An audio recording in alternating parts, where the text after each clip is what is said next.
Chief Rabbi, distinguished Dayanim and Rabbanim, beloved friends, I'm not sure quite how to put this, but in my part of the world they say, wow. I have never seen such a crowd. Tell me, the guys at the back there, can you hear me? You can. This is great.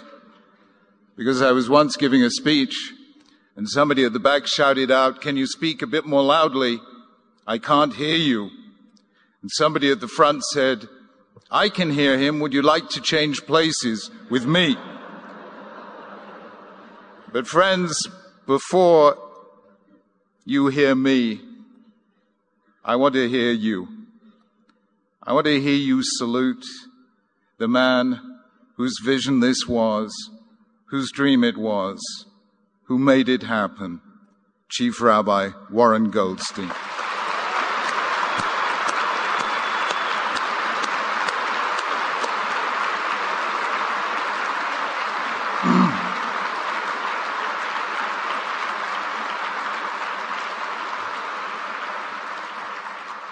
Beloved friends, Jews and Judaism have been around a long time, 4,000 years, twice as old as Christianity, 3 times as long as Islam.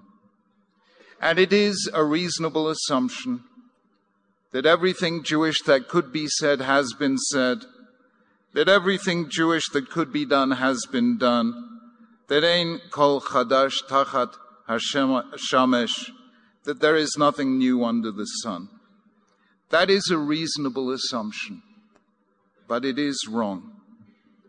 Because today we stand collectively as a Jewish people in a position that has never happened before in all the 40 years of all the 4,000 years of Jewish history. Never before, at one and the same time, have we had independence and sovereignty in the state of Israel and freedom and equality in the diaspora. We may have had one or other before, even then for all too short a time, but never ever have we had both simultaneously. We stand on the brink of possibilities for which 100 generations of our ancestors prayed, more in hope than expectation, and what they longed for, we have. And what are we doing about it? I humbly submit, not enough. I've had a long year of association with the Jewish community in Hong Kong, even after the Brits gave it back to the Chinese.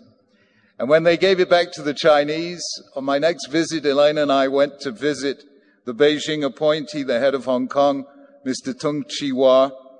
And he was a lovely man, very fond of Jews and Judaism and the state of Israel. And he said to me the following. He said, "You Jews and we Chinese have been around a long time." He said, "We Chinese have been around for 5,000 years. You Jews," he said, I don't know where he got the figure from, I didn't correct him. "You Jews have been around for 6,000 years. He said, "What I want to know is, what did you do for the first 1,000 years before you had kosher Chinese takeaways?" I said, "Mr. Tung, you want to know what we did for the first 1,000 years? We complained about the food." Today, Jews complain. They complain about 3 things. Number 1, anti-Semitism. Number 2, quite rightly, anti-Zionism and the international isolation of Israel, about which Ambassador Avner has spoken so eloquently. And number 3, about outmarriage and assimilation. Believe you me, I don't belittle or dismiss any of those concerns. I've spent the past 22 years fighting against them. But believe me, to put them center stage is a mistake. Yes, there is anti-Semitism, but at least today the Jewish people has a home in the state of Israel in the sense given to the word home by the poet Robert Frost as the place where when you have to go there, they have to let you in. today the Jewish people as a whole.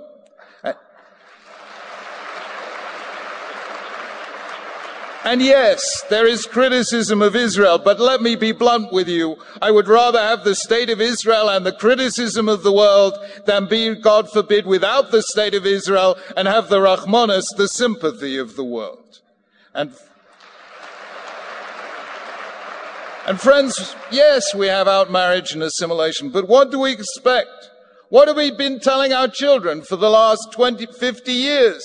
We've been telling them about anti-Semitism. We've been telling them about anti-Zionism. We've been telling them about how the world hates the Jews. Tell me, is that a way of encouraging young people to stay Jewish? It's crazy. Stay Jewish and you too can be hated. Who wants that?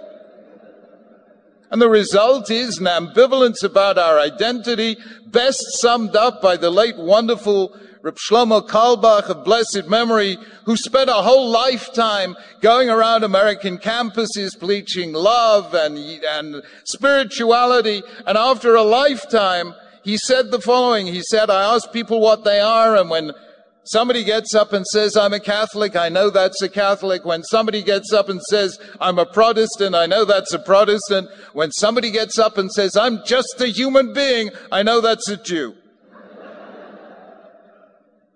A generation grew up in the 1980s and 1990s knowing what about Jewish identity, knowing about Holocaust memorials, Holocaust films, Holocaust seminars, Holocaust trips.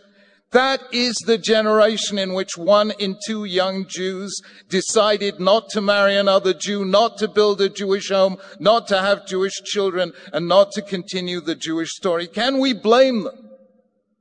Judaism, yes, of course we have to keep the Holocaust at the very heart of our memory.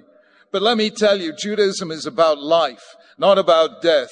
Judaism is about hope, not about tragedy. For 2,000 years, for 3,000 years, our ancestors said, you chose us from all other nations. You loved us. And for all those 2,000 years of exile and persecution, so long as Jews said that, there was no problem of Jewish continuity. But then came a time when Jews stopped defining themselves as the people loved by God and instead started seeing themselves as the people hated by Gentiles. And that is when young Jews started walking away. Lo zu haderech. Friends, let me tell you a very moving story. It concerned a rabbi of ours from Manchester in the late 1980s who went over to Russia to help rebuild Jewish life in that era of glasnost and perestroika and Mikhail Gorbachev, when for the first time in 70 years Jews were free to be Jews. But sadly, for the first time in 70 years, anti-Semites were free to be anti-Semites.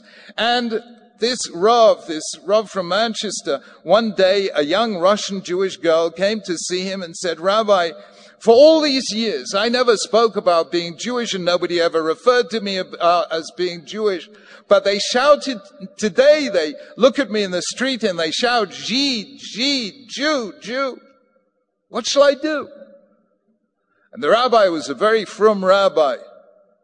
He said, look at me, with my black hat, my long black coat, and my long black beard. They probably don't think I'm an Episcopalian.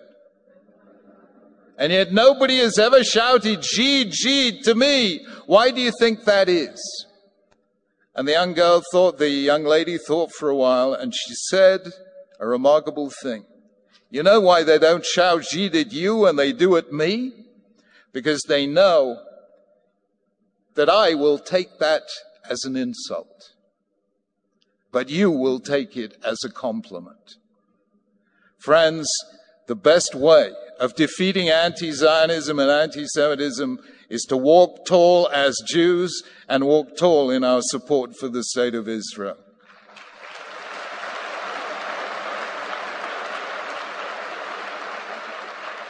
But today, for the first time in history, We have the chance to fulfill the promise God made to Avraham Avinu in the first recorded syllables of Jewish time. V'nivruchu v'cha kol mishpachot ha'adama. Through you, all the nations and the families of the earth will be blessed. We have the chance to live what Moshe Rabbeinu told the next generation at the end of his life. Keep the commandments. Ki hi chochmatchem uvinatchem leinei ha'amim. This is your wisdom and greatness and understanding in the eyes of the nations. Today, for the first time in the fullest sense, we have the chance to live what Isaiah meant when he said, Atem edai nu'um Hashem, you are my witnesses, says God. You are my ambassadors to the world. Jews have mouthed those words for half the history of humankind. But who was listening? When did we really have a chance to influence the world when our people were scattered and despised? When the biblical kingdom of Israel was, after a mere 3 generations of kings, split in 2. When did we have the chance before? Now we have that chance. Let us not throw it away. Let us go out, and by living as Jews, be a blessing to the world. And believe you me, we will find, yes, we have enemies, but we also have friends, good, true, and loyal friends, who will be lifted by the way we live. And an unintended consequence of that will be that we will inspire young Jews with an immense and enduring pride. How then shall we be a blessing to the world? Well, by my watch, I have about 8 minutes left. And it reminds me of the occasion when George Bernard Shaw was asked to give a lecture on the history of English literature. And he asked, how long do I have? And they said to him, 8 minutes. And George Bernard Shaw said, how am I supposed to say all I know about English literature in 8 minutes? And the man replied, speak very slowly.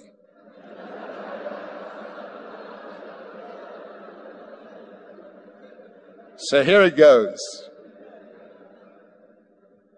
3 messages among many. Number 1, what is the buzzword of the 21st century? What word to future historians will sum up our age? The word is globalization. Let me tell you, for the world that is the newest of the new, but for Jews it is the oldest of the old. For at least 2,000 years since the Roman conquest, indeed for 26 centuries since the Babylonian exile, Jews were scattered throughout the world, and yet they saw themselves and were seen by others as one people, the world's first global people. How did they do it? They had no normal condition of peoplehood. They didn't live in the same place. They didn't inhabit the same culture. They didn't even speak the same language. Ashkenazi Jews spoke Yiddish. Sephardi Jews spoke Ladino. One of my distinguished, there was known to be a great rabbi in England of whom they once said he spoke 10 languages, all of them Yiddish. They didn't even share the same fate. When Jews in Spain were enjoying their golden age, Jews in the north of Europe were being decimated by the Crusades. When Jews in Spain suffered their exile in 1492, the Jews in Poland were celebrating a rare summer of tolerance. And yet, despite the fact that they had none of the normal conditions of being one nation, they remained one nation. Why? Because they knew in their heart of hearts, Kol Yisrael Arevim Zeh B'Zeh, all Jews are responsible for one another. When one Jew cries, all Jews feel pain. Friends, that is the first message we have to teach the world. Kol B'nei Adam Arevim Zeh B'Zeh, all humans are responsible for one another. Globalization is not what the world thinks it is. Something about technology, smartphones, Twitter, texts. Globalization is not about being able to produce a sweatshirt for here, produced by sweated labor there. Globalization is not about a global economy that makes some unbelievably rich and leaves billions of people without food, shelter, safe drinking water, or access to medical attention. Jews survive because we recognize we are all responsible for one another. Humanity will survive the 21st century when we recognize likewise that we are all responsible for one another. Let us stand up as Jews and say to the world, that is what it is to be global, to feel responsibility for one another. That is the first message.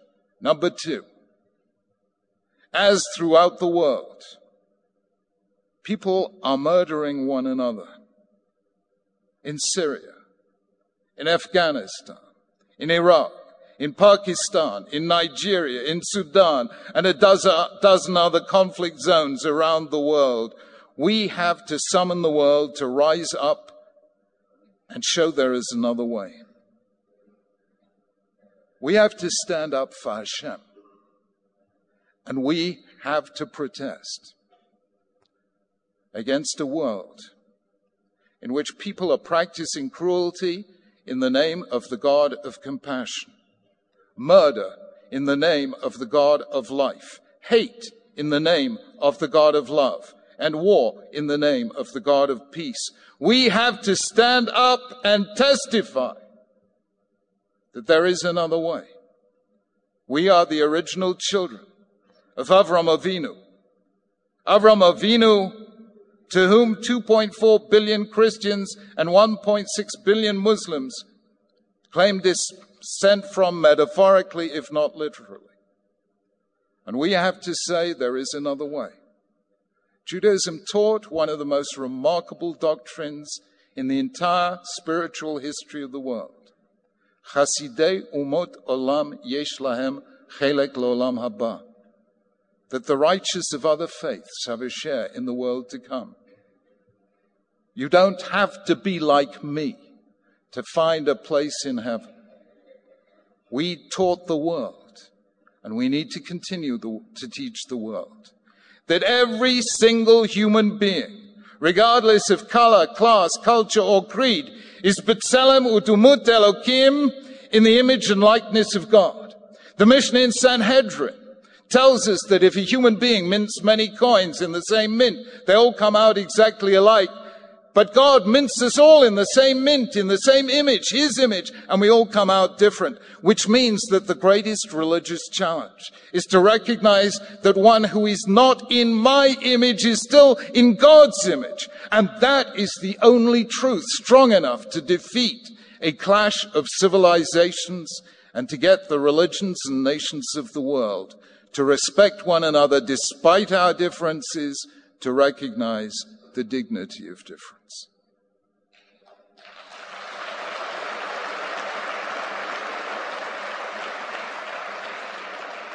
And thirdly, we have to give the world the greatest Jewish gift of all, the gift of hope. The civilization of the West was built on two great foundations, Athens and Jerusalem, ancient Greece and ancient Israel. Greece was a culture of character and fate, of hubris and nemesis. Judaism was a culture of will and choice, of love and forgiveness. The Greeks gave the world Aeschylus and Sophocles. Jews gave the world Isaiah and Yechezkel. The Greeks gave the world masterpieces of tragedy. Jews gave the world its greatest ever tutorial in hope. I call Judaism the voice of hope in the conversation of humankind. Jews showed the world that a tiny nation can outlive the world's greatest empires. Jews showed the world that a people who, for most of their history, were without power, could nonetheless have an influence that was vast. Jews showed the world that 3 years after the Holocaust, Jews could proclaim the state of Israel, and having walked through the valley of the shadow of death, could say, Lo amut ki ehya, I will not die, but I will live. Jews first taught the world the story that Nelson Mandela calls the long walk to freedom.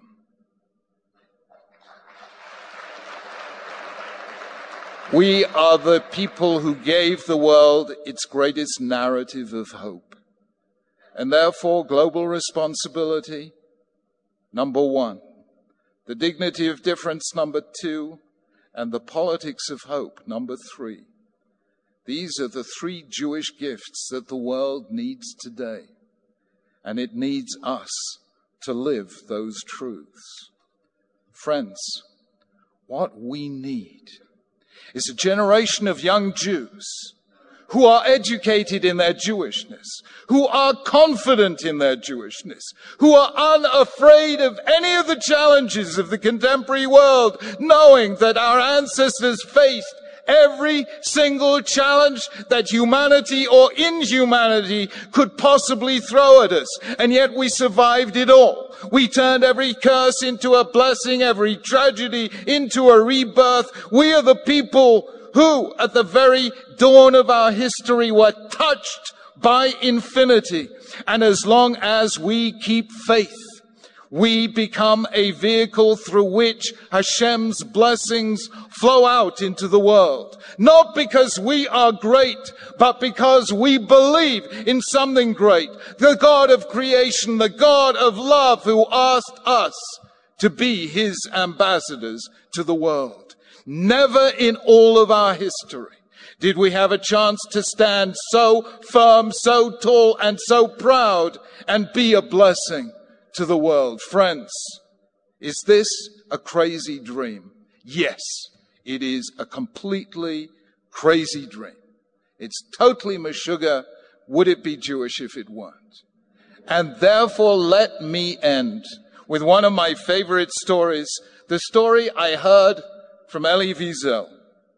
He once said, did you know that there was a time when Sigmund Freud and Theodor Herzl lived in the same street in Vienna? Luckily, he says, they never met. He said, can you imagine what would have happened had they met? Theodor Herzl would have said, I have this dream of a Jewish state. Sigmund Freud would have said, tell me, Herr Herzl, how long have you been having this dream? Lie down and I will psychoanalyze you. Theodor Herzl would have been cured of his dreams. And today there would be no state of Israel. Baruch Hashem. We are the people who were never cured of our dreams. Let us live those dreams together and we will build a better world.